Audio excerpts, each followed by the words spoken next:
Greetings, Trailblazers. I'm Josh. And I'm Kahi. And we're the Star Rail Studs. Welcome all. This podcast is for fans of Honkai Star Rail, the mobile game made by Hoyoverse, also known as Mihoyo. Here we talk about our opinions, experiences, and dreams about Honkai Star Rail. If you like our show, don't forget to subscribe on Apple Music, Spotify, or wherever you're listening to the podcast. For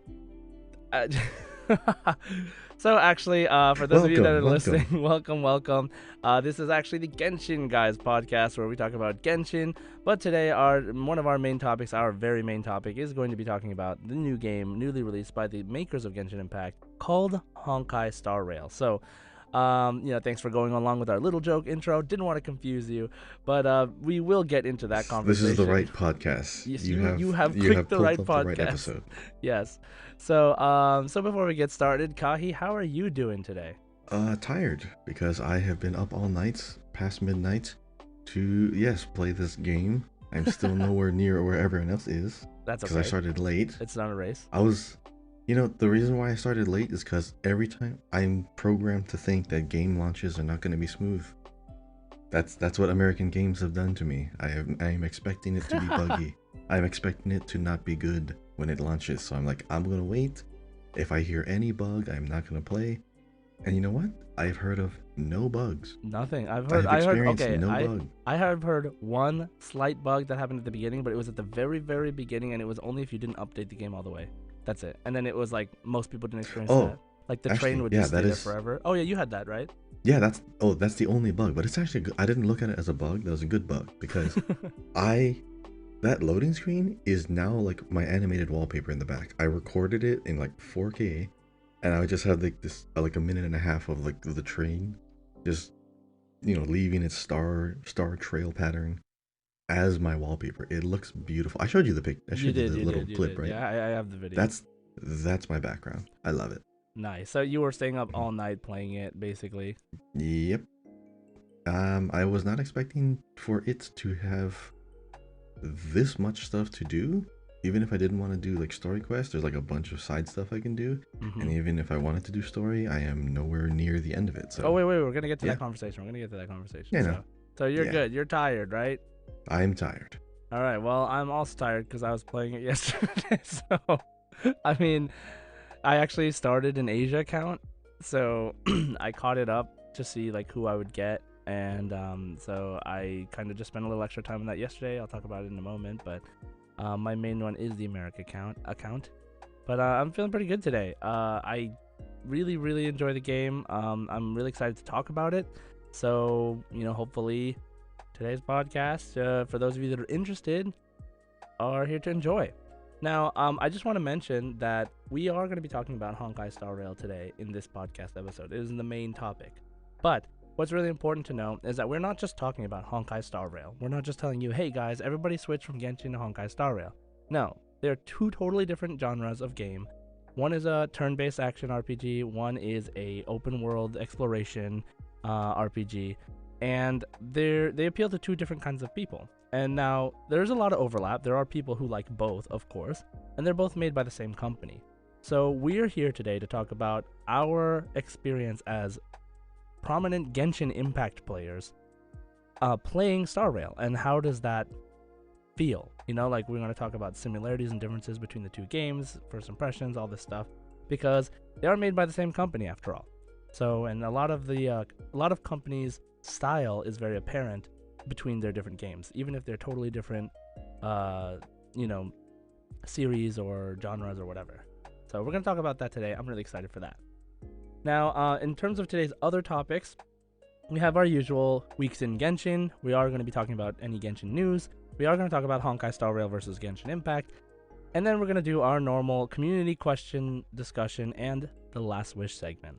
So, for those of you that are interested in chatting more with us beyond the podcast, we do have a Discord, so check it out in the link for the episode. We do have a Honkai section, so if you go in there and you give yourself the role of Trailblazer, you can also get the Honkai Star Rail channels, as well as Captain for Honkai Impact 3rd, if you are also interested in Hoyoverse's other game.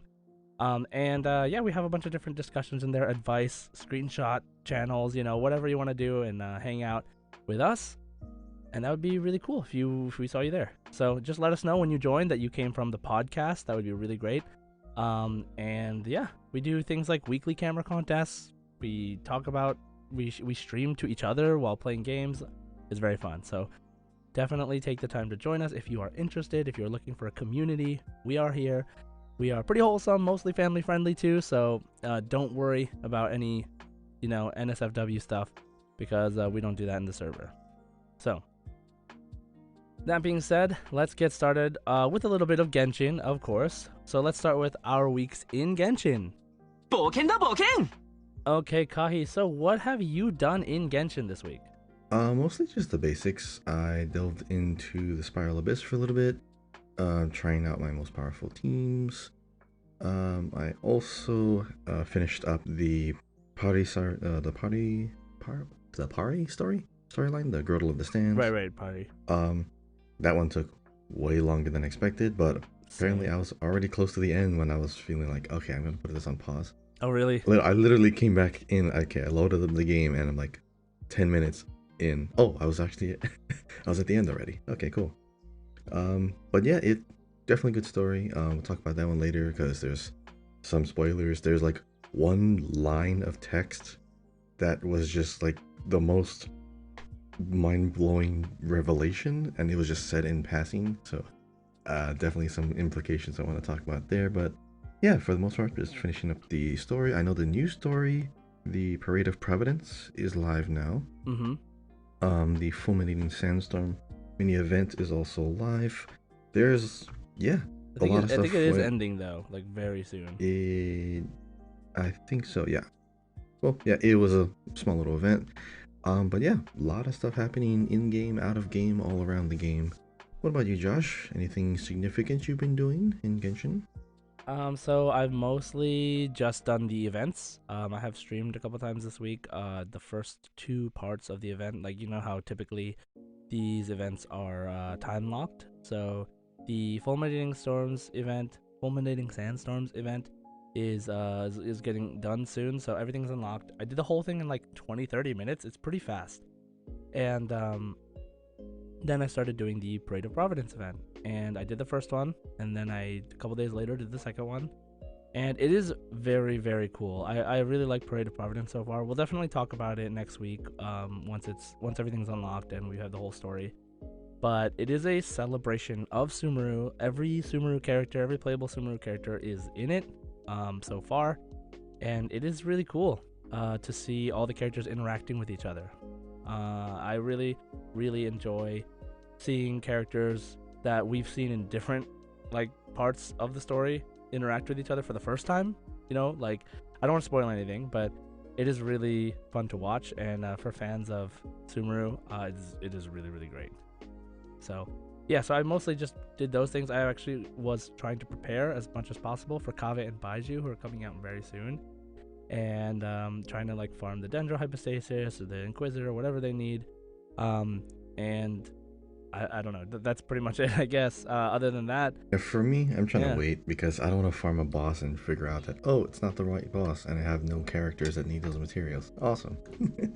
Yeah. I'll wait for a little bit. I know I have 96 pulls. I was hoping. Oh yeah. So I have for the first time in a long time, I have over 10,000 Primogems saved up and 10 or 11 intertwined fates. So I'm ready. I'm trying to get at least one Kaveh, one Baiju. That's my goal. I'm also immediately hoping converting them. Oh yeah. Well, what do you mean? Now? I don't like having my Primogems just sitting there because I could either accidentally hit a button on the map and it converts it to that. I know I'm going to use it for wishes, so I just already have the wishes prepped. But you know, I don't know exactly what's funny, how many I need. You know what's funny about that though, and that a lot of people have had problems with in the past, is if you convert them to fates, if you accidentally tap the 10 roll button, it will just pull automatically. It will pull because you have the fates. But if you have Primogems, it will ask you, do you want to convert to pulls first? So it's actually like a safety net. But so I guess, but I don't even open up the wish menu. So, well, you have a lot of discipline, my friend. Oh yeah, so I'm also hoping that Kirara, the new Dendro character that comes out in the next patch, is gonna take Dendro Hypostasis. I don't know. She might take like the Chasm boss or something else random, but because she's an Inazuma character. But I'm hoping maybe that this comes in handy for that too, maybe. But anyway, yeah. So farming and doing events. That's kind of what I've just been doing, and then otherwise just been playing Honkai to just kind of get caught up. Same. So yeah. So then let's move on to Genshin news.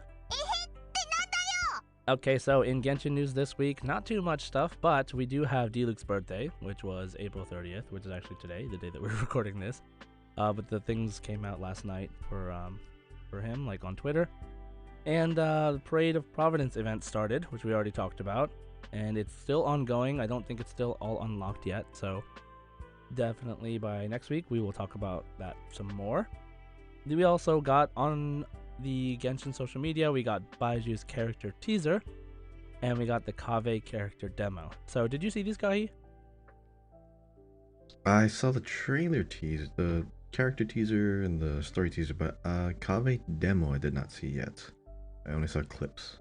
Okay. Yeah, so yeah, I mean, it's just really, I mean, Kaveh, honestly, you probably saw it from the live stream before, but his attack animations are so cool. Like, he just spins. I do like it. Claymores are always great. Yeah. Well, I like that they're getting more creative with Claymore. Like, Dory and him have like these really unique styles of using their Claymores. Because Dia, Diluc, like all these characters usually just they swing their Claymore that you would expect them to. At least Dia like kind of kicks it, which is no, Beidou kicks it.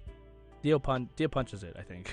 And yeah, those are always interesting to see. But Kaveh's being able to like walk forward while spinning his Claymore around him with the suitcase and doing all this stuff is very cool, very interesting.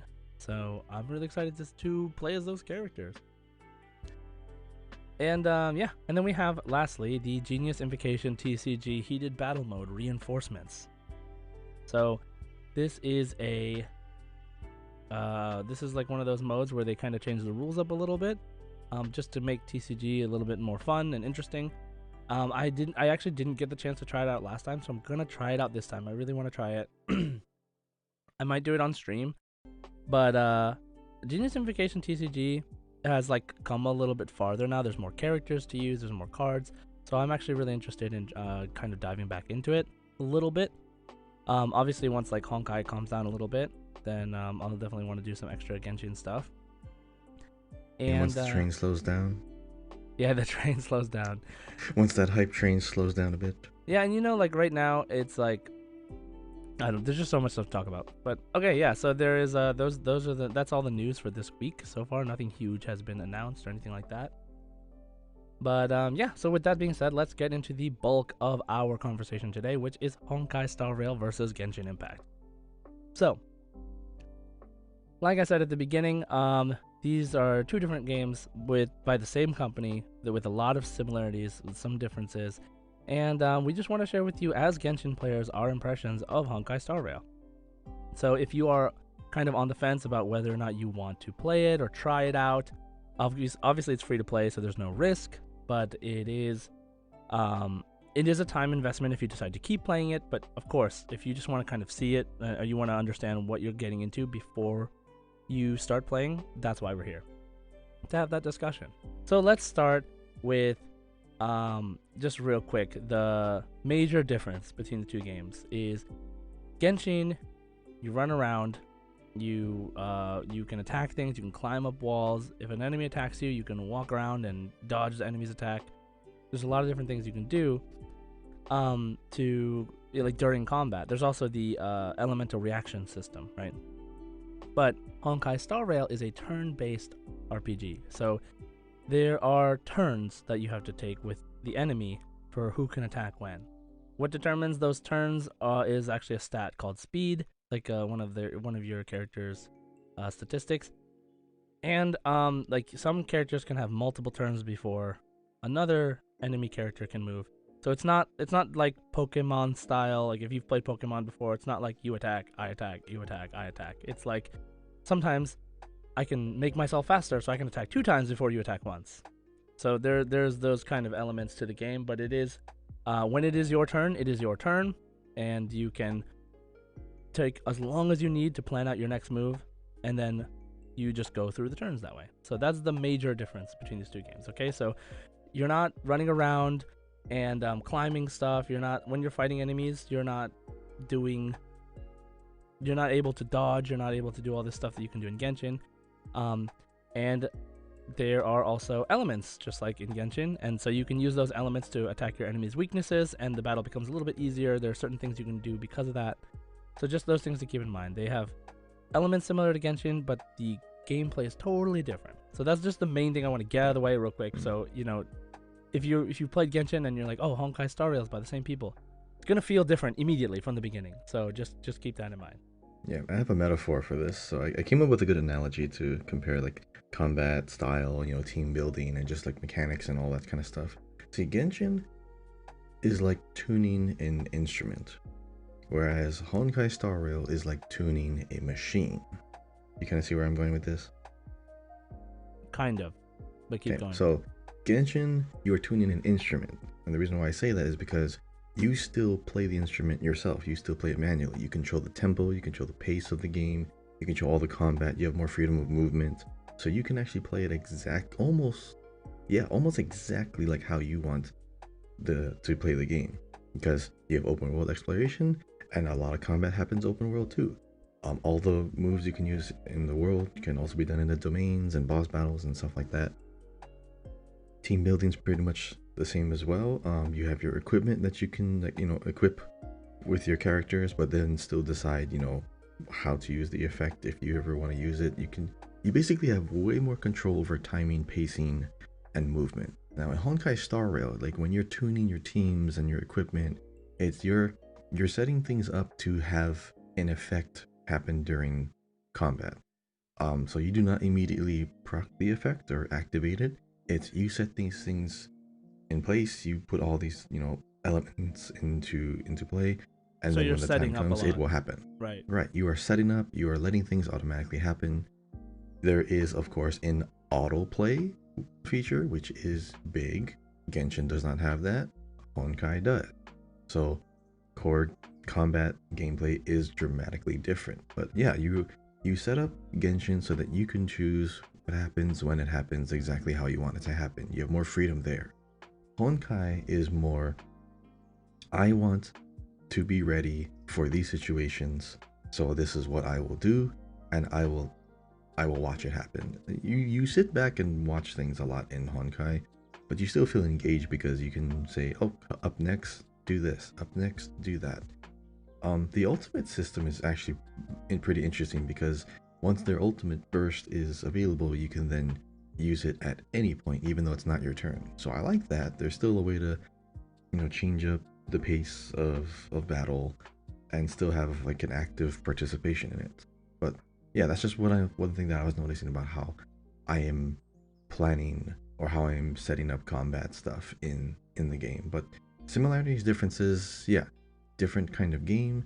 But what's one thing that's like glaringly similar between Genshin and Honkai? What do you think? The menus, the interface, like, Yes. it's very easy to Very if you've similar, played a very. lot of Genshin, it's very easy to figure out like where you should go in the menus.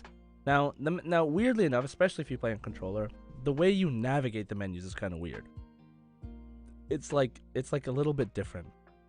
But like typically what you're looking for is in a similar place to Genshin. One thing I want to point out is, so you mentioned auto battle, right? And one thing that I want to talk about for those who have really only played Genshin, or especially if Genshin is your first gacha game, or first mobile game, there are a lot of games that are like Honkai Star Rail. They are turn-based, so or they have some kind of system where the characters fight automatically for you, and you just do their abilities every once in a while to influence the battle.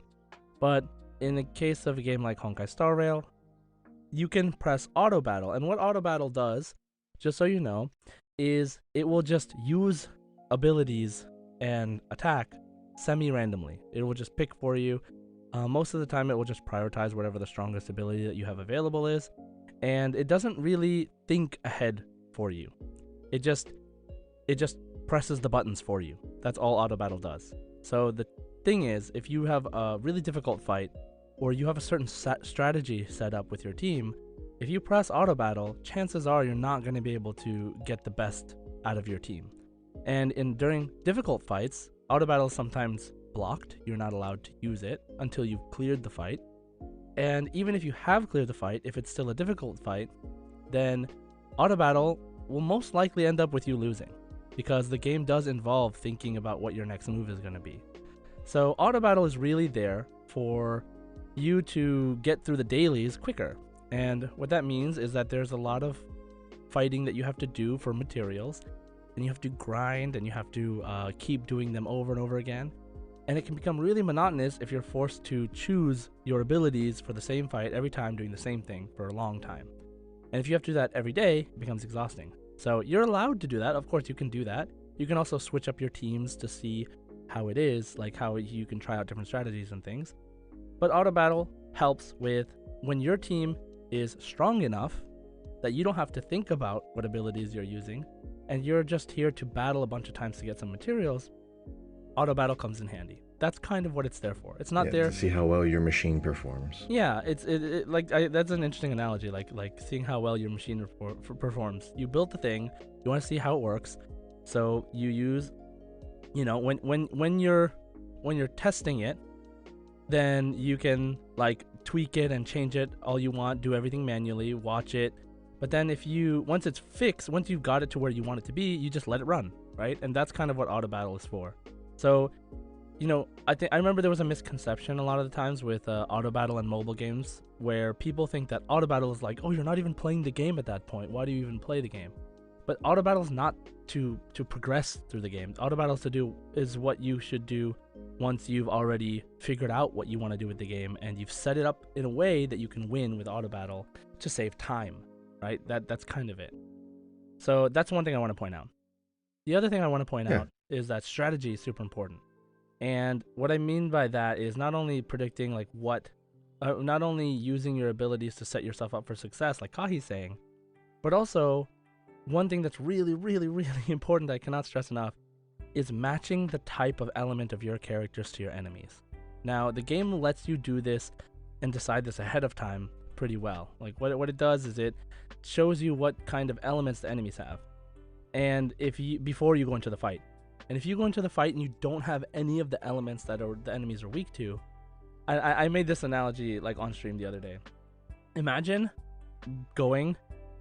in Genshin having an all pyro team, right? And then fighting 3 pyro abyss mages.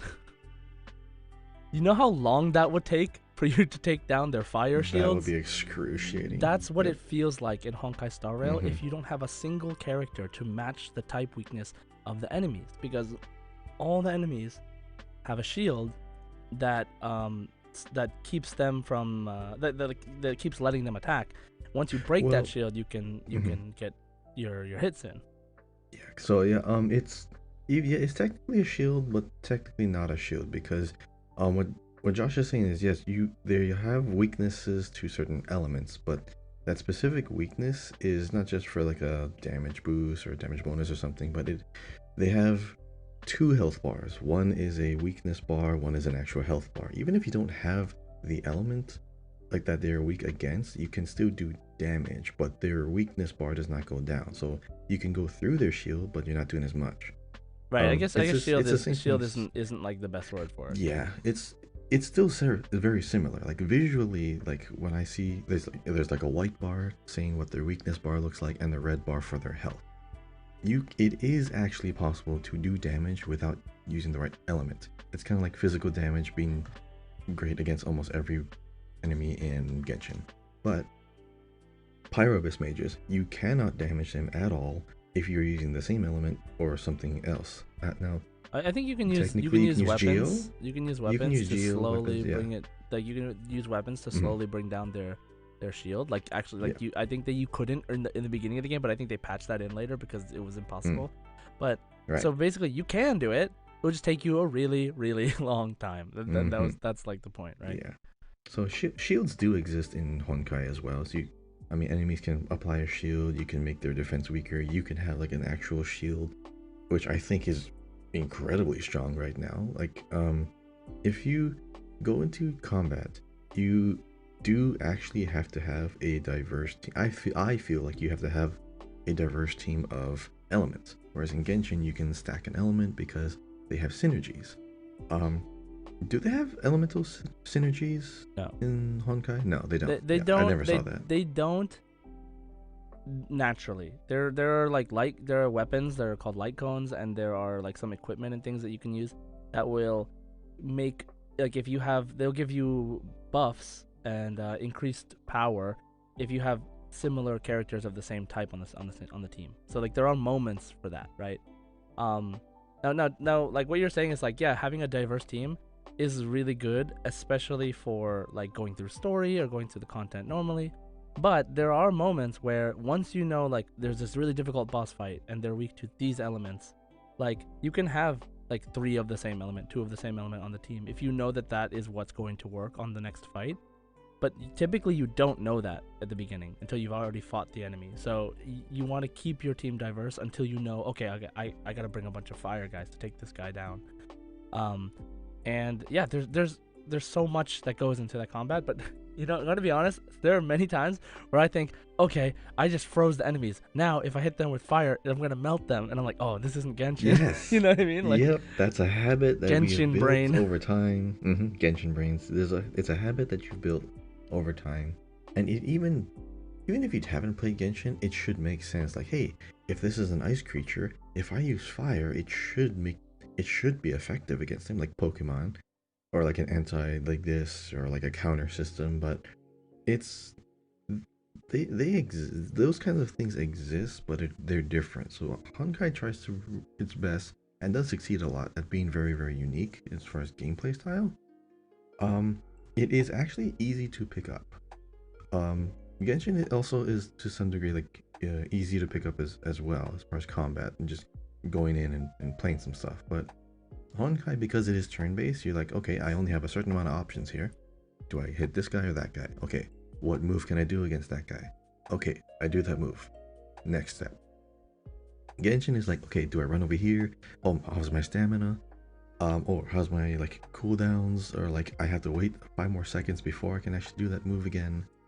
I can switch out characters on the fly. Like there's a lot more planning you do during combat in Genshin, whereas I think there's more planning involved in Honkai because you can choose how you approach. You can switch to a character to engage combat.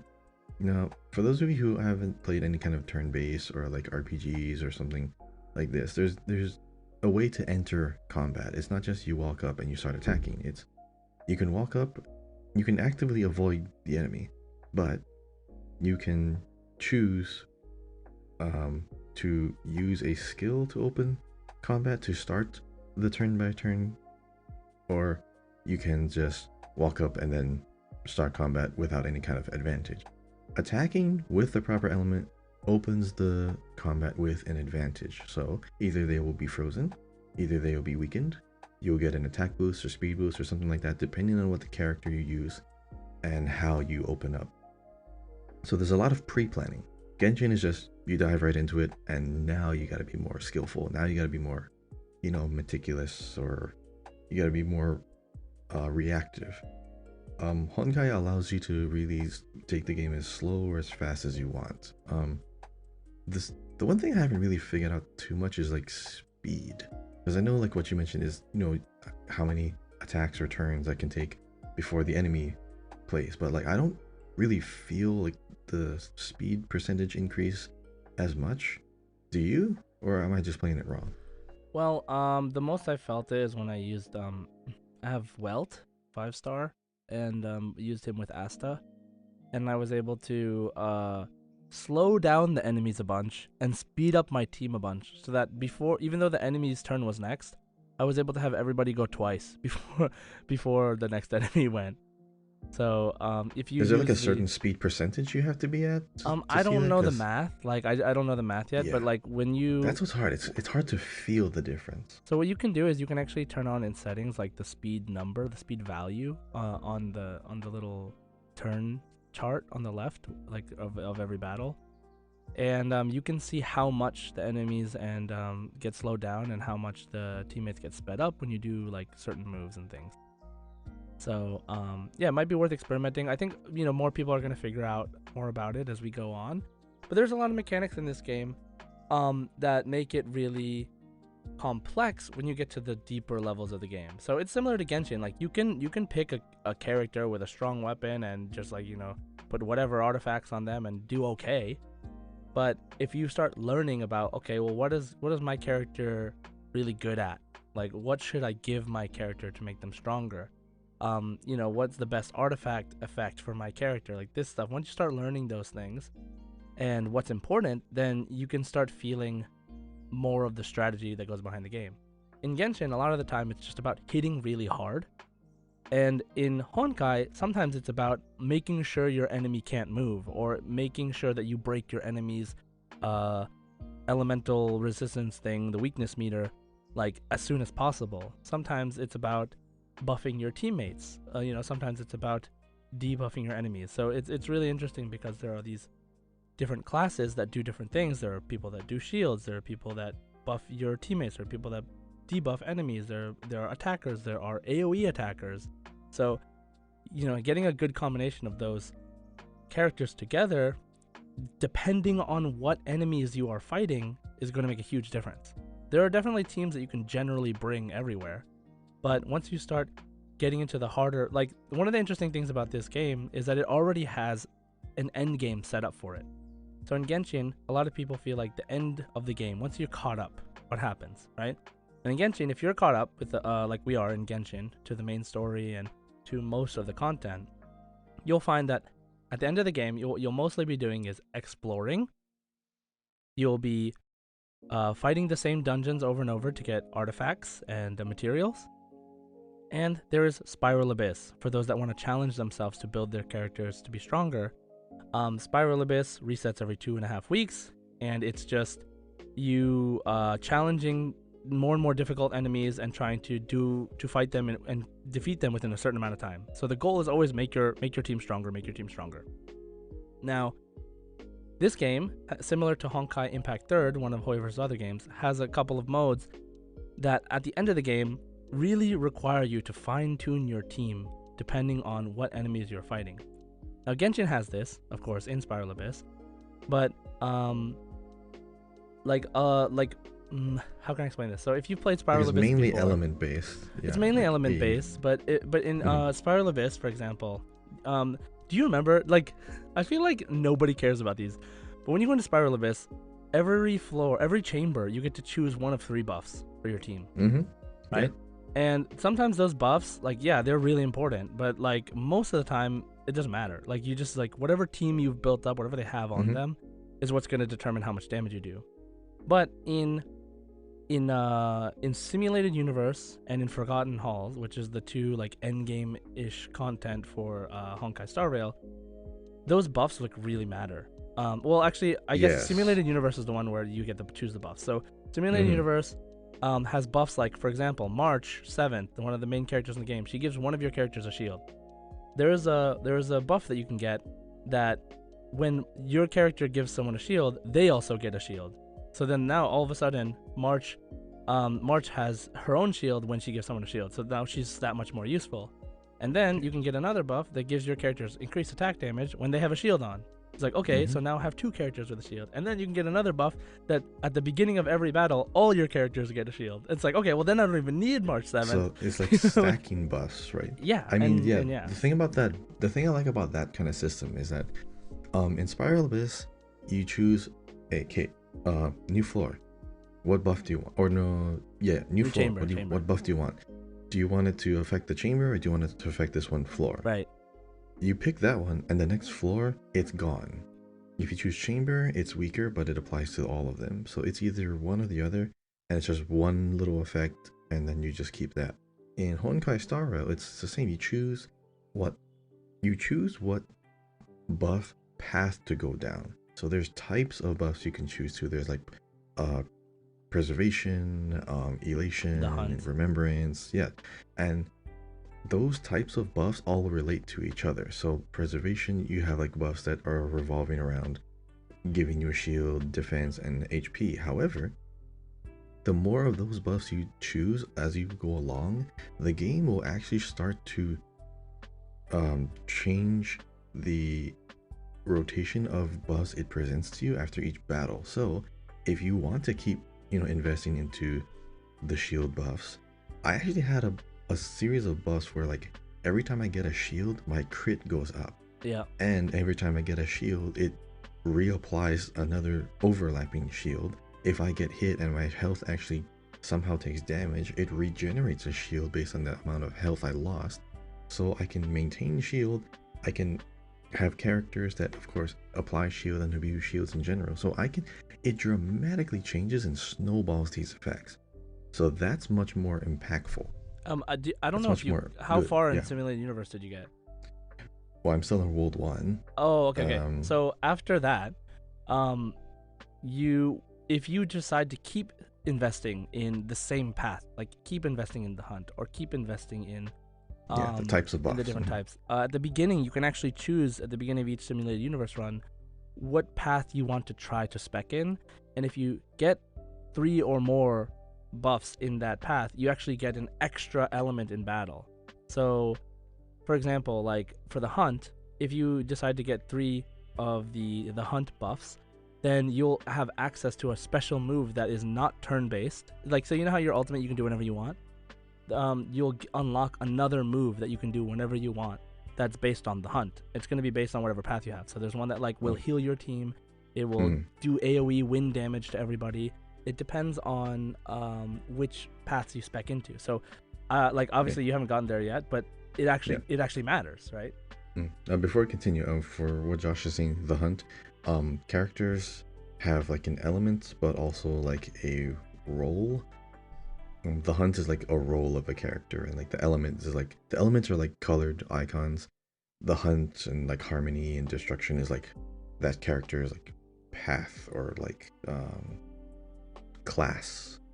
So there's things that synergize with the element, but also there's things that can only affect people who have that class or that path, so to speak. So it's that path system or the naming system is pretty interesting too, because I mean the icons, because they're colored, I can tell like what element they are, but the path is not as clear because there's a lot of variations, and a lot of the symbols from a distance kind of look similar, so it's not as apparent as the element that they are. So there's that. Genshin is a lot more prevalent, where you can obviously tell even without a symbol. Like I look at that character, they're glowing red, oh they're pyro. Or I look at this character and oh they did a water attack, oh they must be hydro. So you get to discover that, you get to kind of see visually already what you're gonna what's do. Interesting is like there's no roles in Genshin because it's so free, right? Like there are, like, for example, like, so because both games have elements, right? So they're characters you can tell, like, oh, okay, this character does lightning damage, or it'll tell you this does lightning damage or whatever. But there's no step past that. There's no after the elements. Like there's no this character is a main DPS, this character is a support, this character is a shielder. They don't have that in Genshin, because they don't. There's no reason. It's more felt or implied. Yeah, like, it's more like you have to so understand their moves, and they're not assigned roles from the game, right?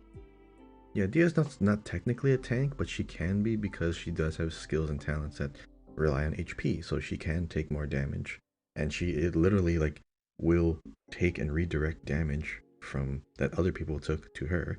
So the implication is there, like the effects are there, it's lined up, but it's not, oh, this character can only do this. Or they have the weapon system, and like Honkai Star has the light cone system, which is essentially weapons. The name is different, but the effect is the same. Like certain people can affect this kind of light cone. Obviously it's because it's a healing thing. Only people that have healing things can get this. And they will just let you know if it's available with the symbol. But you know what's interesting about that though is like you can put on light cones / weapons on characters that even aren't that role. They just don't get the effect. Right, it's physically possible. Yeah, Yeah, like it's I can. weird. Like you can't It's the put a same as if I claymore can get. on a sword user. Yeah, Yeah, exactly. Right. So there's that hard stop. There's that bar that people can't get past. So it's more. Yeah, Honkai Star Rail is more role based, but still has a little bit of freedom to like tune your characters how you want. Genshin is more kind of locked in. The character can only do these kinds of moves, but then you can play them differently. You can choose how you want to play them. You can give them a shield, now they're a tank. Or you can just give someone who's only going to be good at HP and healing, and you can make them your DPS. And yeah. that's cool. I like that. I mean, like for example, Honkai, you have something like it, but not this as strong of an effect. I mean, what is her name? Uh, March 7th? no, Asta. Asta, yeah, yeah. Asta is more of a support. She does like speed boosts and she does like some good damage, but she's not necessarily a healer. Yeah, You have she's a buffer. Yeah, there's healers that do good damage, but their damage is not based off of their healing. So, Yeah. Komi is. There are, so in the game there are healers, buffers, debuffers, shielders, AoE damage, and single target damage. Those are the six types. And so combat obviously is very very different, but each in some way allows you a little bit of freedom to choose. Do you want to focus in on one big like AoE damage effect, even though they're only good for AoE, you can actually buff them enough where they can do good single target damage too. So yeah, you really get more toys and variations and settings and tweaks to play around with in Honkai. Genshin is okay, you have this much equipment, but you have to decide, okay, how you're gonna do it, how you're gonna play. It really all depends on like your play style, obviously. I like moving around. I like being able to dodge. I like being able to parry sometimes. And Genshin doesn't really have a parry system other than well, it depends hold on skill like and relay. yeah, that thing. I mean, yeah, it's not like built into the combat, but Genshin, if I had to pick like combat that I prefer Genshin's combat. Honkai is still fun if that's the kind of playstyle I want to go after. Yeah, I mean, Genshin is interesting because, like you were saying, you have more freedom, and so I could take a level 1 character and go fight anybody, and as long as I dodge all the attacks, because I know all the enemies' attacks and I dodge them at the right time, I can never get hit. Like, it's literally possible for me to fight without getting hit. That is not possible in Honkai Star Rail. It is a game where you take turns attacking, and if you come in with a level 1 character and no way to protect them, they will die immediately as soon as it's their turn to get hit. So, there's no freedom in that sense, but there's more freedom in, how do you want to build your team so that they affect each other. Like, there's a lot of options, even compared to Genshin, I think, in some ways. But the gameplay, the core gameplay of running around and being able to do whatever you want in a battle is way different. So, many people may or may not be into that, and so that's why they're I just want to reiterate that they're two totally different games targeting two different kinds of game players, and you might like both, you might not. So as far as like the game in general, we talked a lot, we used a lot of lingo in the game, like it's kind of complicated conversation to go into per se, but as someone who plays Genshin Impact and you're going into Honkai Star Rail, what do you like? What is your first impression, Kahi, of this game so far? Very favorable. So I like Honkai Star Rail. It's even though the last turn-based game, as far as like this kind of turn-based combat game, was like a mobile game like years ago. I think it was what's it called? Exos Heroes, which is plays. Oh it yeah, we plays like played that. this. Oh man, that was the name of that game. I couldn't. Yeah. I was trying to look it up the other day because like, oh man, it actually shut down. Oh, yeah, that's why. No. Yeah. It was good. Here's the thing. That of all mobile games up to that point, that was probably the best one because it actually had an interesting story. It had an open world element to it where you can just, run across the map and run into, combat situations. You Hmm. had really cool teams. You had really cool equipment. I just hated the menus and I hated the currencies. Ah, Um, as far as Honkai Star Rail, my first impressions are very, very favorable. I like it. The world is nice, even though it is technically smaller than Genshin's. As far as like how much you can explore in the open world, it's very directed in the path that you're supposed to take. Even though you can still go like, it's it's a very wide road, but the road still kind of goes in just one single direction. Um, I like if you like turn-based stuff, this is a really good game for you. It's very much like old school Final Fantasy. Um, it's not my favorite way to play as far as combat because obviously I like being able to move my character around. I watched a sequence happen and I thought I could literally just walk to the side and I would have dodged it. right. I could literally just move away a little bit and be out of range. Yes, it's just the way the presentation to me matters a little bit because when I look at combat and I feel like that character canonically would have dodged that, or like there's no way this thing would have killed that person, you know. So it's just the optics of it. I Uh, like the game because of how much it lets you tune your instrument. I do kind of like setting up things where in Genshin, I had a team where I just set up like a pillar and like some auto turrets, and I just stood there and I was able to clear like a wave in Abyss. That was hilarious. But oh, that Honkai reminds me is of like that's how everything works. one conversation that I wanted to mention, which was because of the free running around gameplay that you have in Genshin, every character can feel different, right? You can feel Yes, the way a dramatically. character feel like so there are many characters who feel completely different to play than other characters. I mean, Wanderer is totally different. You know, Ayaka and Mona, how they like dash into the floor. Yelan, Ayato, like they all have these things that make them feel unique. I mean, Child switches weapons, you know, halfway through, like just after using his skill, and so in Honkai, in a turn-based game in general, you typically don't feel that, right? Not the same way. So of course you feel it by how you affect the enemies on the other side. But most of the time you're either just pressing your basic attack or pressing your skill or pressing your ultimate. And then you just watch them do it. You don't like feel it. You don't control it. You You're not don't as do there's engaged. Yeah, exactly. You're taking turns watching your characters do stuff. You're not actually controlling them most of the time. So there's one character so far that I felt was super different in terms of how they feel, which is Ching Chue. Have you gotten her yet? The Mahjong No, but girl. that's the one with. Yeah, I didn't get Mahjong Girl yet. So I Mahjong got girl's the other interesting. Susheng. I got Susheng is Susheng or great. Yeah, something. Susheng is great. Yeah.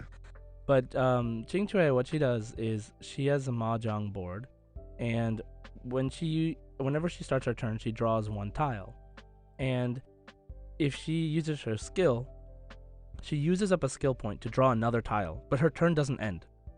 So the more skill points you have, you can just keep drawing tiles. And then once you hit 4 of a kind, then her normal attack becomes an AoE attack and becomes empowered. So like she's one of the most interesting gameplay things that I felt so far because That it's very does different. sound interesting. Yeah, Hmm. so and you get her for free when you do the third floor of like the Spiral Abyss-esque area called the Forgotten Hall, which I think you need to get to Trailblazer level 21 for. So Only yeah, so 14. like yeah, so once you get to that point, I mean you might get her in the gacha, but like, you know, you can also get her for free eventually. But that like so far I haven't felt much difference in a lot of the characters and the way they play yet because it's mostly just pressing a button and watching them do stuff. So I'm really curious to see what kinds of things they do in the future to make it feel different. Now, yeah. So, what about your likes and dislikes of the game, Kahi? Okay. So this is technically a like and a dislike. So, in Genshin, I've already had teams where I need to have like a healer because I don't want to have to keep using food. I don't want to have to keep crafting food and using the gadget. And some fights you can't use the gadget in anyways.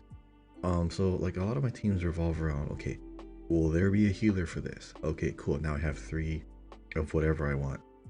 In Honkai Star Rail, I feel like it is actually mandatory to have some kind of support role or like heal or defense because you are going to take damage. You can't avoid it. I mean, you could try, but the harder the fights go, the longer the fights go on, the more fights that are lined up, your characters are going to get hit no matter how much you can, like, no matter how much you do. Damage is going to be taken in this game. In Genshin, if you're skilled enough, like you said, you can be level 1 and you can still beat bosses if you dodge and if you have good timing. Honkai does limit you in that regard because a lot of fights I feel like I should have this character. If I had this one character, it would have been fine, or I would have been able to last longer if I had this one character. So I feel the pressure to have certain types of characters very, very often, especially just the element, because okay, well, I can't weaken them. They're just going to keep attacking me. They're just going to keep wailing on me. Right. I don't even have that one element yet. So that means I cannot have a team of all Electro, even though I like Electro. So right, at least like, progressing through like the main story and stuff like that. Yeah, I'm still early in the story, so these could dramatically change. Yeah, but I feel more of the pressure to have certain things, or exactly this kind of character, or literally this character specifically. Yes. Do you feel that sometimes, like the pressure to have a specific character on your team? So it's interesting. I mean, it's definitely good that you brought this up because I feel that the early game is very difficult if you don't at least make sure you have March 7th or another person that can give you shields or a healer. And of course they give you March 7th for free, so you can use her. And they give you Natasha, the one of the only 2 healers in the game. Later on. A little bit later in the story, but like you've already fought a bunch of times until then, and like honestly I felt like, man, I wish I had a healer earlier. And then once I got her, once I got her, I was like, oh my gosh, like she never needs to lead my party because like, you know, healing is super important. And so now sometimes, to be honest, I just choose one. You can if you bring like a shielder and a healer, you can pretty much survive any fight. Like that's just how it is right now, or at least at the point I'm at. If you want to bring one or the other, you can. But healer's probably better if you're only going to pick one because you know you're going to take damage, like you said. And so, just in case, for example, like you shield your character with March 7th, but then the enemy attacks a different character. Then what do you do, right? You can't heal them. So, so there are early game definitely some moments that felt like that, where you felt like, oh man, I feel like I need more characters. And one interesting thing is Welt, the 5-star, he's the only character right now that is of his element type, of the imaginary type. So if you don't have him, really? Yes. So if you don't have him, you don't do imaginary damage ever. Okay. What's and so the color? It's yellow.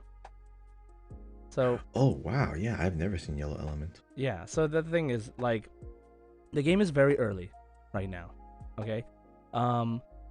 The other thing to know is that the game does give you a bunch of characters as you go through story.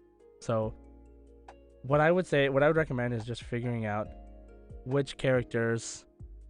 Honestly, I would probably just stick with the main 3 and then just switch out the 4th one. Like that is like the safest route. They're at the still beginning. good, even going into late game and some end game. I thought, what is it? The Trailblazer, the male main character. Oh no, like the main character, the one that you play as, is actually, what is it, A tier damage? Yes, they're actually really good damage dealers. They're very, very good. They're relevant. And I think that more than Genshin, the main character is very, very important to keep leveled up. So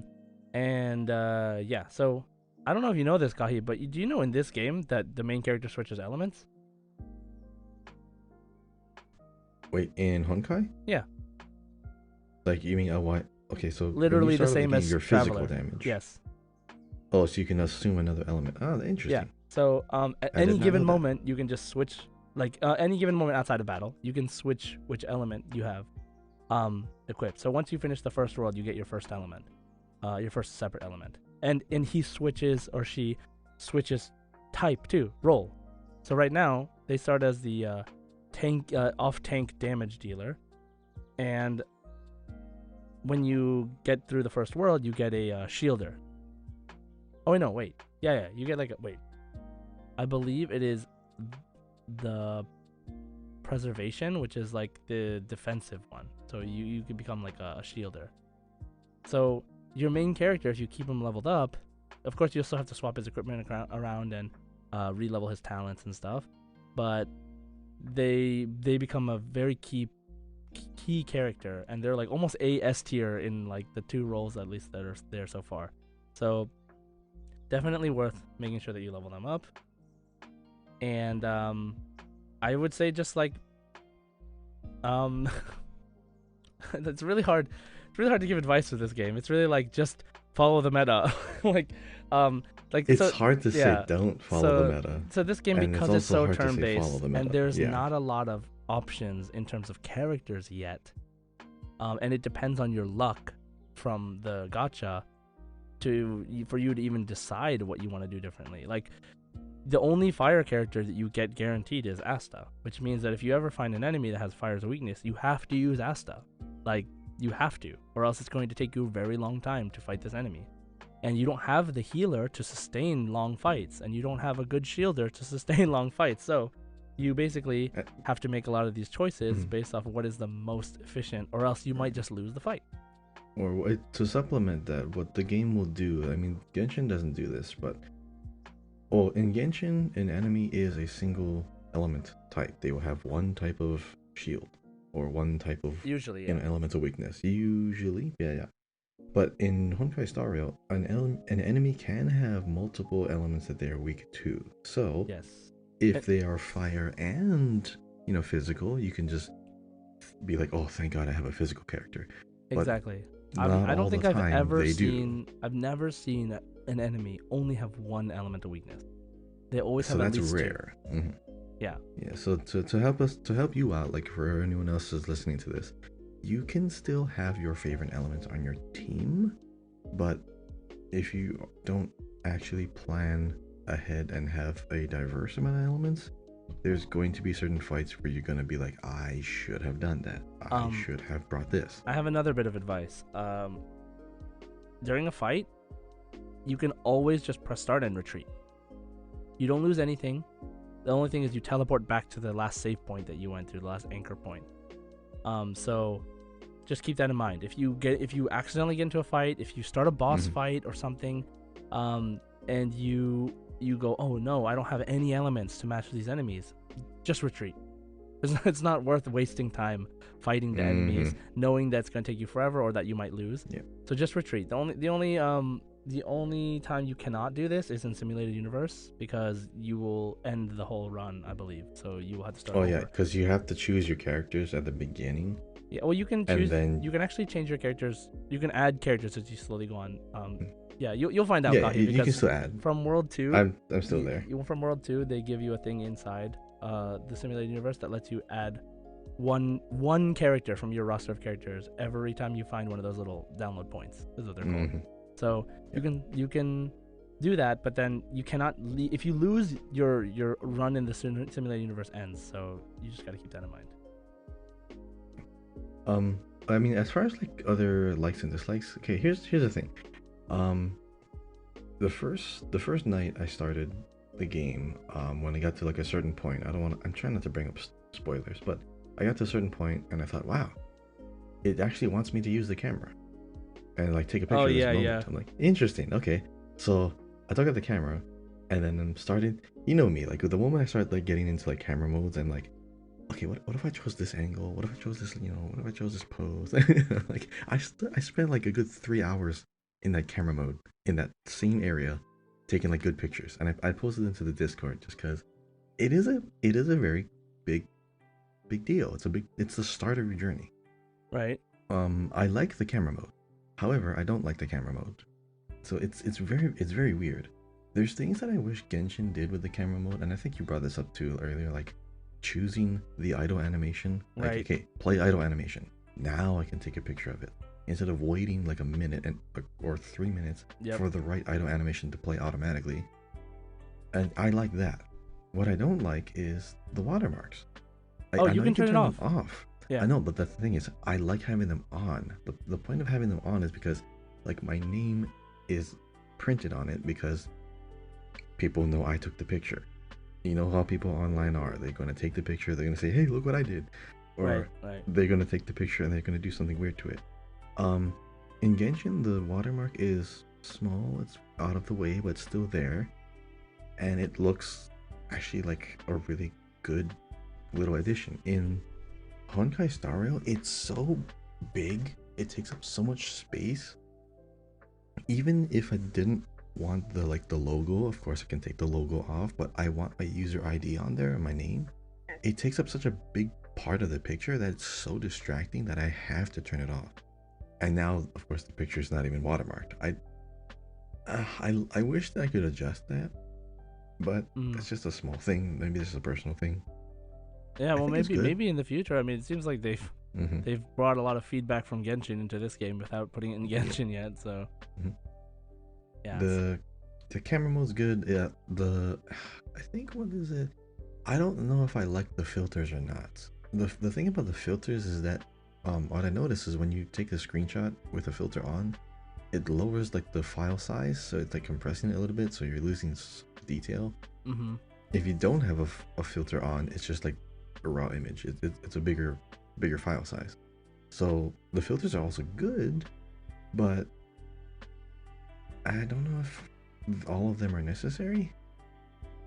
I mean, I'm sure people like black and white. I like black and white photos. Some people like sepia tones, and some people like just really like crushed out colors or like bright glowing colors and stuff. It's good, but it adds a little bit much to the in-game photo editing. I don't know if I'm gonna use filters all that much. I was never a filter guy. But have Right. you taken some screenshots yet? You took any good pictures? I have. Or is it just me? No, I've taken some screenshots. I'm in the second world now, and I really love the aesthetic. I don't want to spoil it for you, but it is really cool. And some of the characters in there, oh man, there's so many characters that I'm pretty sure will be playable someday. So I'm hoping that they will. And just taking pictures of Oh, some I'm of sure. those. Yeah. Yeah, it's great. If anything Genshin taught me is that you see a character early and they're not playable, they will be. Yeah, like Baiju. as long as they have some kind of 3 years. fancy design that isn't like an NPC, right? Yes. Yeah. Yeah. So And Baiju 3 years later, yeah, we can play him. So I yeah, have hope. eventually. I have hope for Yeah. this game. So Mhm. yeah. So okay. So for me, like, I'm really enjoying this game. I really love the writing. So we haven't even talked about this, but like the writing. That is also very surprising. Yeah, Yes. the writing in this Storytelling-wise game good. is I love the word that a lot of the community is using for this. Unhinged. So it's very That's a good way to it's put it. very quirky, Yes. very detailed, like almost unnecessarily so. And the thing is, I like, agree, yes. it gives you like, in Genshin you explore by finding treasure chests, and you find random things around while you're exploring. But in this game, all you have when you're not in the battle is walking around these hub world areas, and they've put a lot of thought and effort into the text that you find that describes things around you, and in A lot. also describing the main character's thought process around a lot of things. And it's just really funny. Like, it's like really quirky, really funny, and really weird. So I really like the trash encourage you. cans? The trash cans, the closet. Did you do the closet? I did the closet. Oh my God, And so- I was not expecting it to go that hard Dude, it's into like a closet. amazing. Yes, What it's the heck? amazing. So there are like, there's so much effort put into those. I really hope that if you try this game out, that you go and take the time to anything that has like a sparkle on it, go click it, and click it multiple times. And there's straight up Same as in references. Genshin. Did you get the Genshin reference in the Belobog? Yeah, a tiny female voice pops up in your head.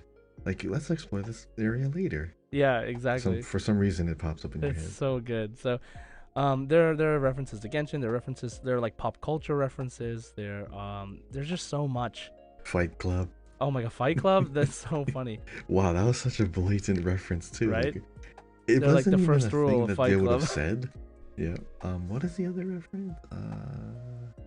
There's just so many references, Yeah. that I'm like, oh, I guess they know about this movie. You know what I mean? Like, it's really funny to just see it as an option, like a dialogue option, and you're just like, oh, okay, well, I'll pick that one. One of my favorite things is like, I don't know if you've gotten, I'm sure you've gotten some of these, but when you encounter random things, there's like a moral coin that you get, right, for being for having Oh yeah, upstanding the morals. trophy with the thumbs up. Yeah. That's So yes, hilarious. so there's the one that's like a scale, right? And Yeah, the so praise of high morals. praise of high morals, yes. And so what happens is like when you're going around doing stuff, you sometimes have these dialogue choices that directly affect how that situation ends up playing out. So for example, you can go to a mailbox and you can say you see a letter like teetering on the edge of being into the mailbox, or you can take it out. You can choose to take it out. So if you push it in like a a good Samaritan, like a good upstanding member of society, sometimes you'll get like a coin that says you have good morals. But then sometimes you'll go to a different dialogue option thing where it says like you can do like the quote unquote bad thing and say like you go up to like a different the mailbox is the only example I can think of at the moment. But let's say you go up to a mailbox and there's another letter that's like teetering back and forth and you decide to take it instead. In order to take it and to do that option, you have to give up one of your moral coins. And then you can see the rest of the dialogue. So sometimes it's really funny Oh, the I way didn't that think you they could spend that. yeah. Wow, So you can spend them doing like the that is interesting. not morally Okay. sound like dialogue options. And there's even like I didn't get this because I always do like the good guy stuff, but apparently someone said that if you choose like the quote unquote naughty options, like you can get an achievement for like doing 5 of those. So like I'm really curious. I don't know if that means like the bad ones, like using up the moral coins, but I'm really just curious to like try the different dialogues now because there's just so much effort put into that part of this game. And if you don't like reading, I'm gonna tell you right now, Honkai Star Rail is gonna be a little difficult for you to get through sometimes, at least the extra stuff, because there's so much extra reading. Yeah. But That's but it's one pretty thing I great. want to bring up. Okay, one thing I'm hesitant to bring it up, but like there's things in the game, characters that they bring up, they mention, and the way that you were first introduced to them, it felt I don't know, inappropriate in a way because they're gods. You get introduced to the gods through some offhanded, like text-driven thing that technically you can even avoid entirely. What do you mean simulated But universe, right? yeah, because when you're first introduced to that, they're like, oh hey, a god sneaks up into like your mind and starts talking to you. I'm like, really? This is my first interaction with this kind of character? They feel very important to be introduced a different way, but okay, this is one way to do it. I don't know how I feel about it. I'm conflicted. Like if they had if they're that important, if they truly exist in this universe and they have this much power and they know me, I don't know if this was how I would have introduced them. I don't know. I don't feel like as interested in their characters because of how they were presented at first.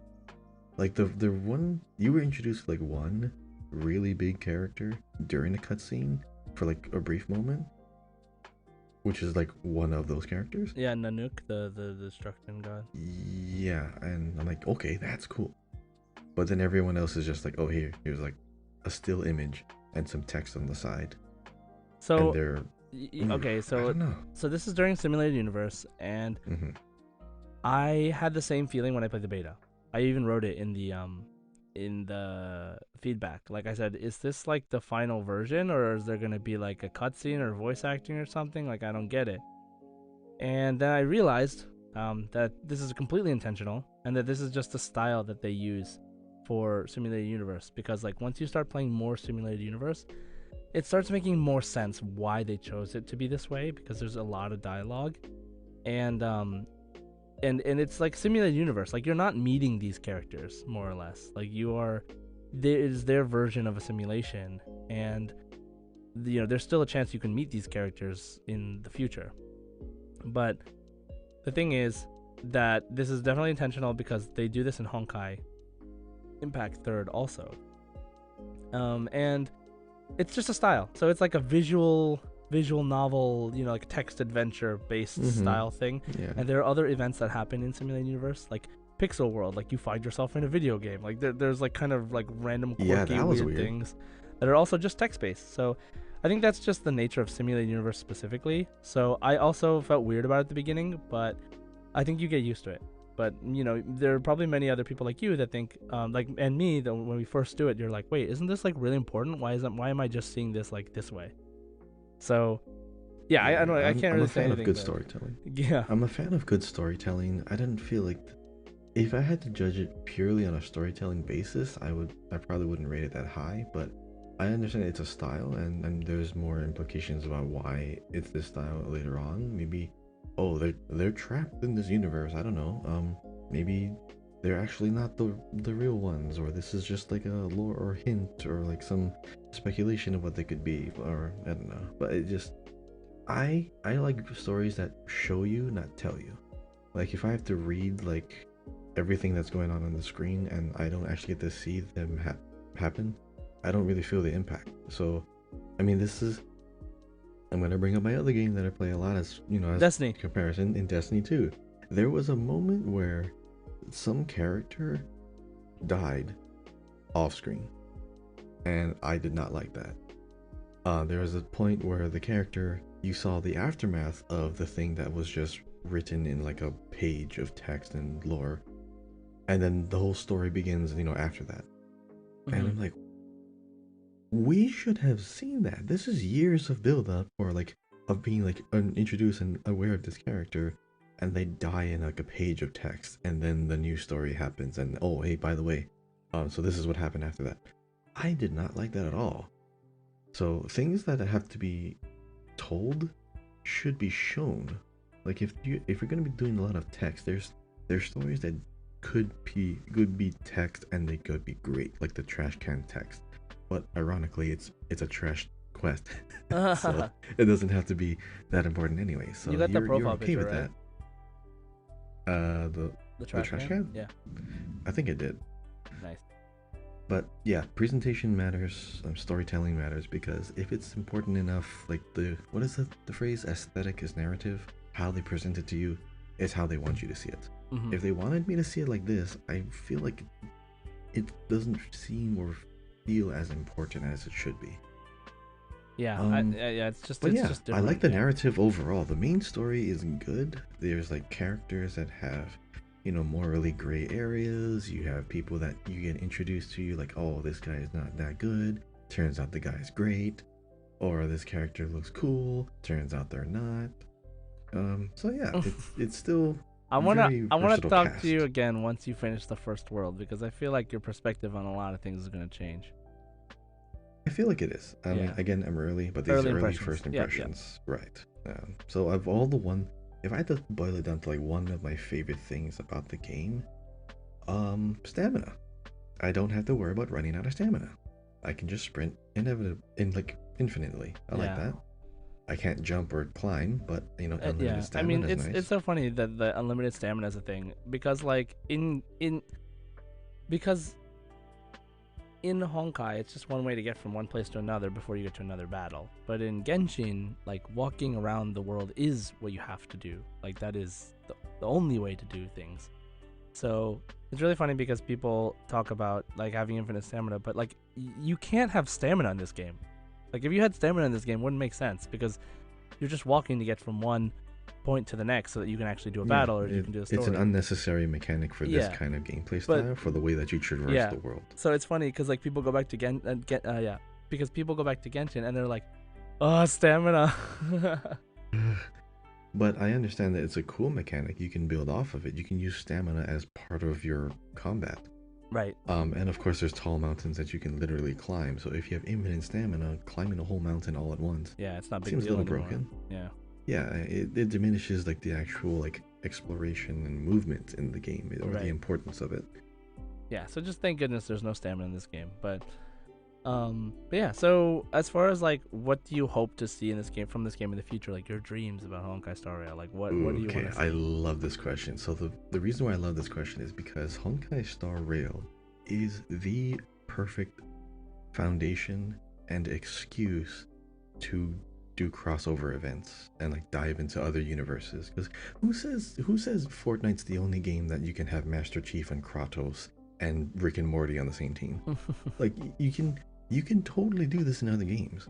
If it can be in one game, another game can do it. If Genshin could be a better or a different version of, Breath of the Wild, Honkai Star Rail can be like its own version of Final Fantasy, and Final Fantasy has crossovers too, with like their own games or other games. This is like the perfect setup for, interdimensional, multi-universe, multiverse, collaborations and events. Like I mean, Honkai Impact Third had a crossover with Neon Genesis Evangelion, which was awesome because the aesthetic is different. It's the same. Like they're, giant mechs. You have the suits. You have like characters, and you have abilities. Yeah, like Honkai is that new foundation of a game where their whole thing is traveling to different universes. So it makes sense from a story and lore perspective. It's canon. Literally everything can be canon because of how this game is set up. So interesting. I'm hoping for some collabs with some other very notable IPs. Maybe some other JRPG games. Maybe Final Fantasy. Maybe Fortnite. You see a train in the sky. Like, oh, guy, the Astral Express is here. Oh. I like it. It's a great premise for like future events. That's what I'm hoping for. Like great crossovers, because this game could totally do it. So for me, I think that I would love to see crossovers too, of course. But one thing that I'm really interested in is kind of like what I mentioned earlier, seeing different kinds of gameplay, like really creative kinds of characters that change up the gameplay differently from just like Genshin, the skill. right? Yeah, exactly. And the same thing I'm waiting for in Genshin. Even things as simple as the attack animations looking totally different, like makes the character feel different, right? Like Kaveh and Dori.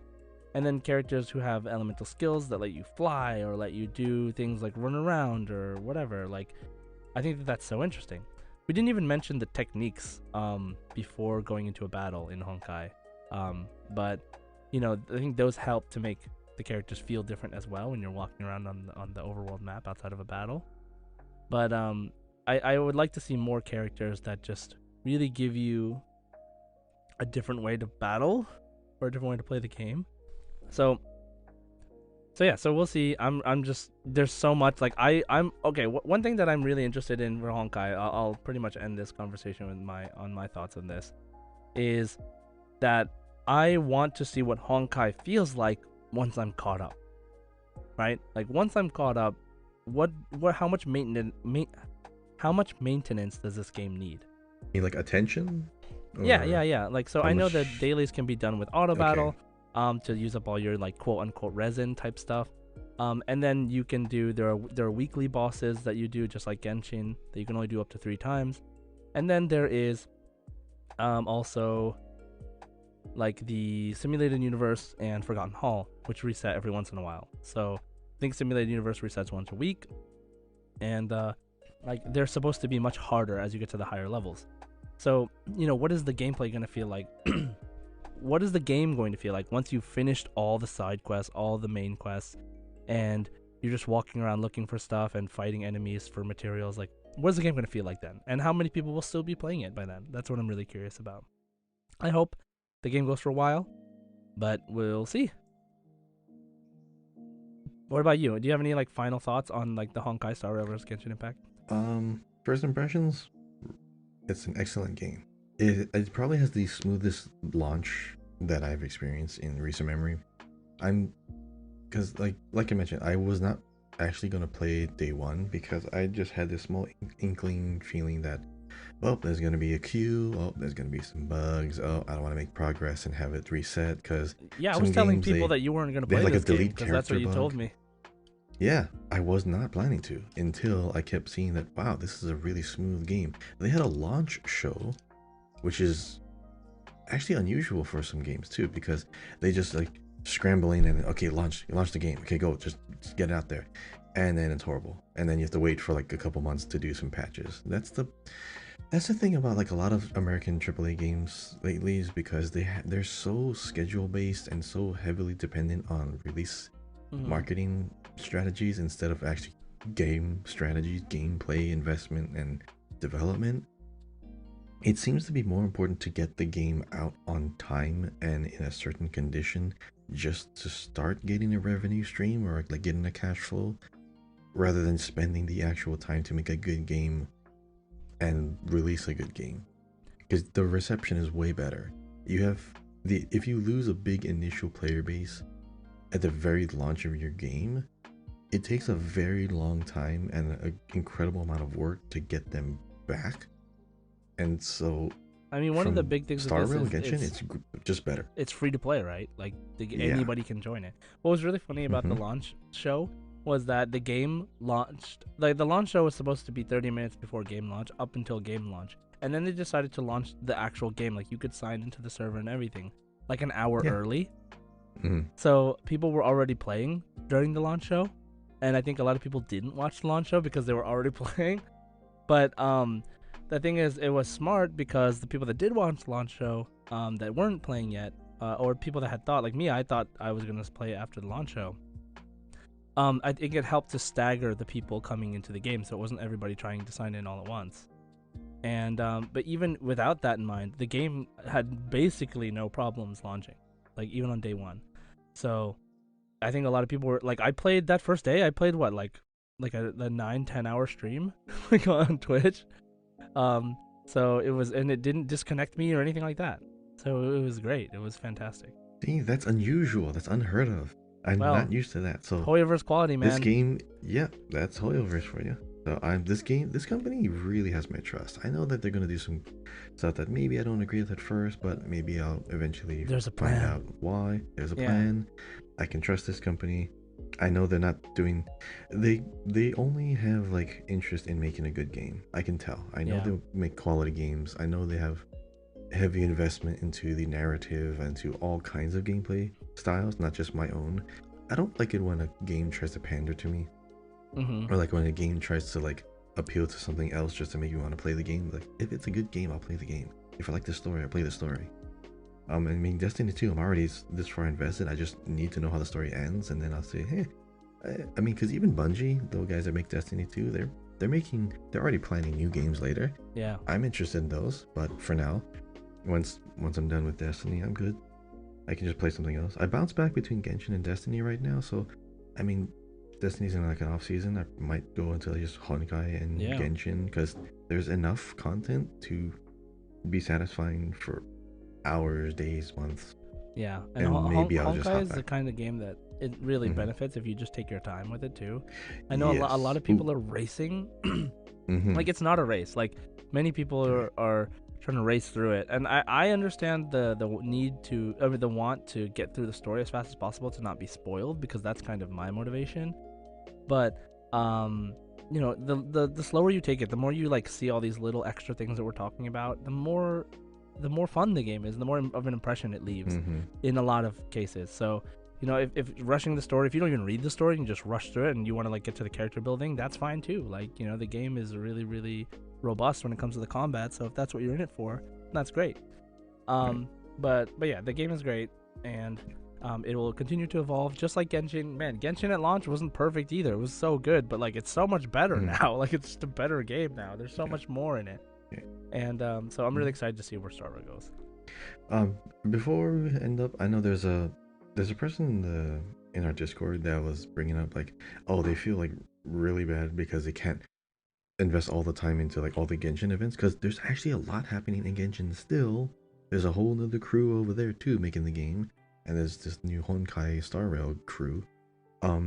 So the thing that I constantly have to remind like players is that your attention is so valuable. It's the reason why video game companies are trying so hard to make content that makes you want to play their game, because every other game out there exists, and there's only more games as time goes on, so there's more choices. They really are trying to make you pick theirs, sometimes to their own detriment, because if they make time limited things, like this thing called FOMO, fear of missing out, is very, very like strong in games like this because of time limited events, and you miss out on a character because they're never going to come back up again. So if you, now that you have so many options, you really have more of an ability to decide exactly which one appeals to you the most. Instead of worrying about, oh, am I gonna miss this out? You don't have to worry about missing out. Some new characters will come out to be better. Some new places will come out to be better story. If you spend the time to think, hey, does this really appeal to me? Do I really want to play that event?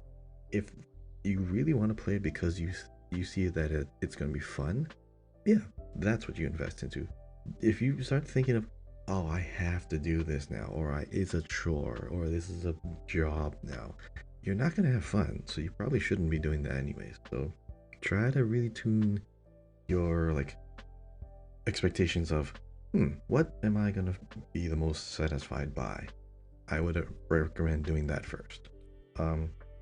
There's things in Genshin that I'm kind of being lazy on right now because, hey, I have 100 wishes. I'm good. I'm set up for the next character.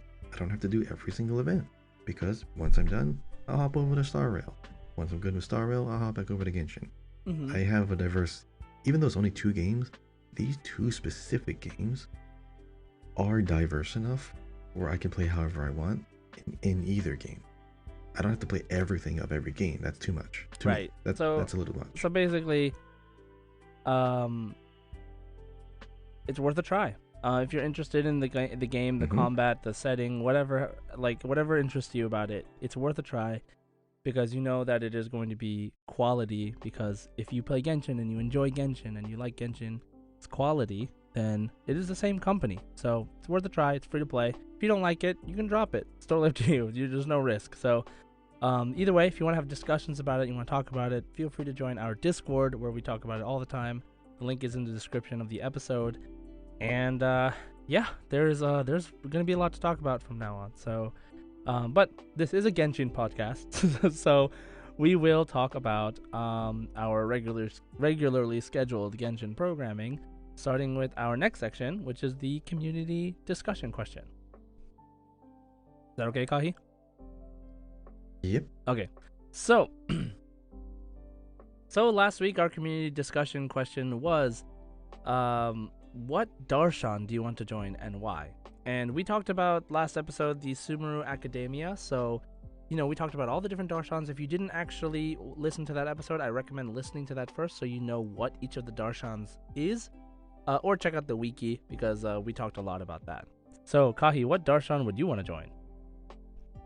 I wanted to join the Erdoweist darshan, the one that does research into illusions and stars, just because astronomy seems to be a very, very interesting topic of study for me, but also along the lines of if it's in the same category as visions and illusions, because that kind of research has more, I guess, possible rewards or possible discoveries aside from everything else. It's more, you get to really dream more, you get to really explore more, stellar cartography and stuff like that.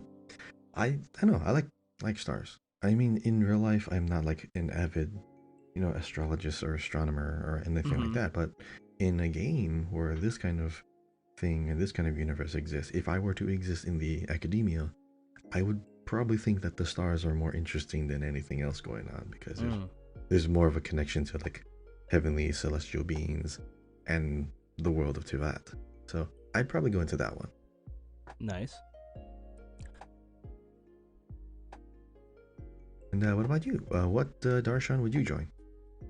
So for me, I would probably join the Haravatat because they do a lot of linguistics. I remember Al-Haytham said that one quote. We don't even know if it was a joke, but Al-Haytham said, oh yeah, everyone in my darshan had to learn 20 languages just to graduate. You have to be fluent in 20 languages. I would love that. I would love to just study languages. It's so cool.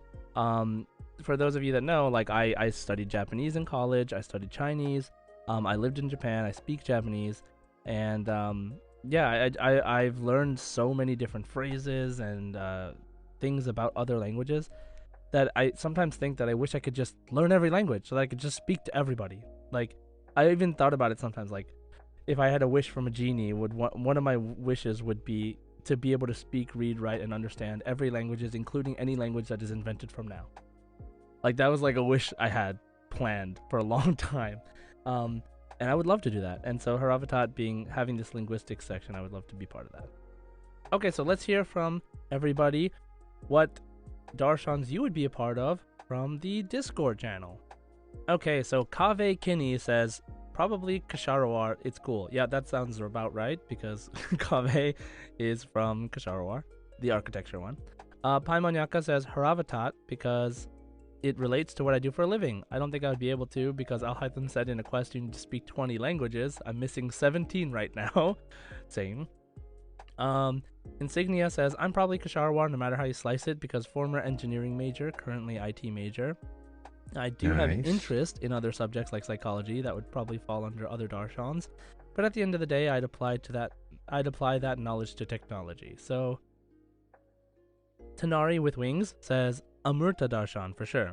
I'd probably be working at Burmistan and conducting my own research and collab with Vahumana on minimizing medical errors and standardizing good practice because that's what I do in real life. Wow, nice. That is interesting. Retro Sky says, I would probably say Amurta for a few reasons. I'm fascinated by plant life and environment, herbs, homeopathy, which is pretty much using plants and natural remedies as medicine. Nice. Sarah Q says Kasharawar because it's the closest to what I do in real life, mechanical engineering. Pimzo Balto says Vahumana because I love history. Nice. WL Forever Bana says probably Rutawahist because I really love astrology and I used to really love reading about space when I was younger. Nice. You know, I took an astronomy class in college and I thought like, oh, I want to become an astronomist. and then I said forget that. There's some people confuse like astronomy with astrology. Mm-hmm. Astronomy is the study of the stars. Astrology is like the mythological aspect of the stars. Yeah, but I mean, I did astronomy in college. Yeah, and I was like, I want to be an astronomist. Like, I used to get those confused a lot until I started hearing all about like people who just get obsessed with astrology, and I'm like, okay, I'm not gonna get that much into it. I'm gonna be astronomy instead. I'm gonna focus on reality for a second. The science part, right? The science part. Healing Halo. Amurta. I love nature and preserving it. It also covers medicine, so I don't think there's any better option for me. Nice. Valdemar says probably Vahumana because I too love history. Coughs in religious study rabbit hole. Haravatat might be a close second, but alas, I do not speak 20 languages. Kazu says the academia is missing creative/artistic darshans. I would probably just join Nilu's theater group. If I had to go to the academia, I would join Amurta because I'm interested in nature and enjoy it a lot. If Haravatat was more about creative/story writing, I would give it a chance too. Yeah, well, that's because the Grand Sage didn't think that art was important, right? So they tried to ban or performative arts. Yeah, which is terrible, but it would be nice if they had a artistic darshan. Iroke says, I would join Rotawahis so I can finally figure out what Scaramouche meant by the stars are a lie. I would also make rockets and blast them into the sky to see what breaks. Nice. Pretty fun. Rai606 says, I want to say Amurta since I have a keen interest in it, but I think Haravata is where I'll shine as it is closest to what I do in real life. If push comes to shove, I will learn 20 languages. Watch me, Alhaitham. Kemleon says, Kasharawar since I'm an engineer in real life and I love puzzles too. And lastly, we have Angel who says, Spantamad because I want to chill with Sino, and Kasharawar because I love architecture and design. Nice. So, what do we have over at the Spotify, Kahi? So on Spotify, which is pretty coincidental, we have all three have the same answer on Spotify, and they all picked the Spantamad. But Kamisato says the third one you mentioned was Spansama. What? But I want to join this one. They thought it was Spansama, but it's Spantamad. Kamisato says, I want to join this one because I really want to learn more about the elements. Yep, a lot of people like elements. James said Spantamad because elements. By the way, if you choose a girl character and sit in Jean's chair, then wish, you have a higher chance of getting a 5-star. I got Nahida from it. Hashtag Klee. So, well, there you have it. Proof, physical proof. If you have a girl character and sit in Jean's chair, you will have a 5-star character. We all know how that works. Oh yeah, 100% And then Kai aside. says, yeah, Kai says sponsor mod because hopefully I get to fight a little and it would be cool to study elemental reactions. Oh yeah, actually that's a good point. I think the you're, sponsor like, mods are elemental always reactions. those people that make you do the domains. Yeah, the ones that make you do like more combat. Yeah. That might be nice, but I mean, if you had to be like fighting to do studies, and then you try to do an experiment, and then you don't actually like make it back. I mean, I think I'm thinking of this too literally. Like, if I lived in this universe, I would be in this dark shot. I'd be safe, but Right. yeah, like just the whole fantasy of it. Yeah. Yeah, elemental seems to be like the most popular. Yeah. All right, Josh, what about the next community question? Do you have something prepared for the community to answer next time? Yeah, so since just today was a lot about Honkai Star Rail, I'm really curious what you all think, and have you tried Honkai Star Rail or are you planning on it? And what are your impressions of it so far, whether you've tried it or not? So yeah, let us know. You can answer by replying to the tweet of this episode on Twitter, by commenting on Spotify, or by joining the Discord and answering in the community discussion question channel. So, that being said, we have our last segment, which is One Last Wish. Alright, Kahi, I know you saved up a bunch of things, but we're both going to wish exactly one time on a banner of our choosing. Let me see. I still need a good weapon, so I'm going to roll on the weapon banner. Nice. Alright, you can go first. Alright, I'll go first. So, wish incoming. Oh, it's purple. Oh, I might win this one. Ooh, the Zephos Moonlight. This is okay. Is that your first sword of that? No. No. I had the claymore of this one. Yeah. So the Zephos Moonlight is the one that had like the turquoise color. This nice slim one. Oh, yeah, I like it's the elemental damage one. It's really good on Kuki. Oh, pretty much I won. Unless you get a gold, I win. Okay. Right, Josh, I will also wish on the weapon banner. Let's go. It's blue. I win this round. It is cool steel. Oh, yours is cooler. Yeah, but you win. So. All right. Ooh, that was a good pull. Mine's cooler, but yours is rarer. So. Wait, what is this? Yeah, energy recharge for every elemental mastery point. Ooh, this is great. It's a very good for like Dentro Traveler, or I'll hide them in certain parties, I guess, maybe. Kuki for sure if you're planning on using her for elemental reactions. It's a really good sword, so definitely check that out. So that wraps up the show for today. As always, thanks for listening, and if you have the time, please leave us a comment and a review. We'd really appreciate it. Don't forget to subscribe on Apple Podcasts, Spotify, wherever you're listening. Don't forget to join our Discord as well, of course. Follow us on Twitter, once again, at Genshin Guys Pod, or me on Twitter at JSide Gaming, and Kahi at Kahiao, KahiyaO. Also me at twitch.tv/JSide. So, thank you all for listening. Thank you.